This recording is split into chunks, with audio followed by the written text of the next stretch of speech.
খবর সংগ্রহের সময় নজিরবিহীনভাবে পুলিশি নিগ্রহের শিকার হলেন এবিপি আনন্দের আলিপুরদুয়ারের সাংবাদিক অরিন্দম সেন। ঘটনাটি ঘটে বুধবার রাত 10টা নাগাদ। আলিপুরদুয়ার জংশনে একটি সাংস্কৃতিক অনুষ্ঠানে বিশৃঙ্খলা তৈরি হলে পুলিশ ধরপাকড় শুরু করে। আর সেই সময় অরিন্দম ঘটনার ভিডিও রেকর্ডিং করতে গেলে তাকে বাধা দেন এসআই কৃষ্ণা বর্মন। জোর করে তার হাত থেকে মোবাইল ফোনটি ছিনিয়ে নেওয়া হয়। অরিন্দম তার পরিচয়পত্র দেখালে আরও ক্ষিপ্ত হয়ে উঠে তাকে চড় মারেন ওই মহিলা পুলিশ কর্মী। ঘটনাস্থলে উপস্থিত অরিন্দমের পরিবারের সদস্যরা প্রতিবাদ করলে তাদেরও শারীরিক হেনস্থা করেন এবং হুমকি দেন বলে অভিযোগ এসআই কৃষ্ণা বর্মনের বিরুদ্ধে। বৃহস্পতিবার আলিপুরদুয়ার থানায় লিখিত অভিযোগ দায়ের করেছেন অরিন্দম। অভিযোগের তদন্ত হবে বলে জানিয়েছেন জেলার পুলিশ সুপার।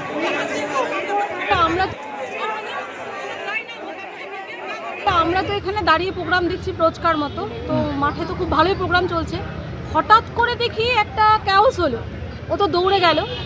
তার কয়েক সেকেন্ডের মধ্যে আমি দেখলাম দুজন ছেলেকে ধরে আনলো, ঠিক আছে। তার পর মুহূর্তে দেখি ওর কলার ধরে টানতে টানতে একজন লেডি অফিসার হবে কি কনস্টেবল হবে আই ডোন্ট নো, সে আসছে এবং তার মোবাইলটা স্ন্যাচ করছে এবং আমি দেখলাম সপাটে একটা চোর মারলো তাকে। তখন আমি দৌড়ে গেলাম, কারণ আমার হাজবেন্ড যার নিগ্রহ হয়েছে তার কিন্তু 2 মাসও হয়নি, তার অপারেশন হয়েছে, মেজর 2টো অপারেশন হয়েছে। আমি চিৎকার করতে করতে যাচ্ছি যে ওনার মেজর অপারেশন হয়েছে, প্লিজ ওনাকে ছাড়ুন। কি করেছেন উনি তো কাজ করতে গেছে, কোনো কথা না। বাদ বাকি অফিসাররা ঠিক আছে, তারা কোঅপারেট করলে, বলে না না ম্যাডাম আপনি শান্ত হন। কিন্তু ওই মহিলা অফিসার এতটা মিসবিহেভ করলো, উনি আমাকে পর্যন্ত টানছেন যে আমি চল তোকে পর্যন্ত নিয়ে যাবো, চল তোকে ভর্তি করবো, এইভাবে লিটারালি এই ভাষায় আমাকে কিন্তু কথাগুলো বলেছে। এসএসকেএম এ নাবালিকাকে যৌন নিগ্রহের অভিযোগ রাতে হাসপাতালে পুলিশ কমিশনার। এসএসকেএম হাসপাতালের ট্রমা কেয়ারে গেলেন সিপি মনোজ বর্মা। নিরাপত্তা ব্যবস্থা খতিয়ে দেখলেন সিপি। খবর হাসপাতাল সূত্রে, এই ট্রমা কেয়ারের শৌচাগারেই নাবালিকাকে যৌন হেনস্থার অভিযোগ উঠেছে। অভিযুক্ত অমিত মল্লিককে ইতিমধ্যেই গ্রেপ্তার করেছে ভবানীপুর থানার পুলিশ।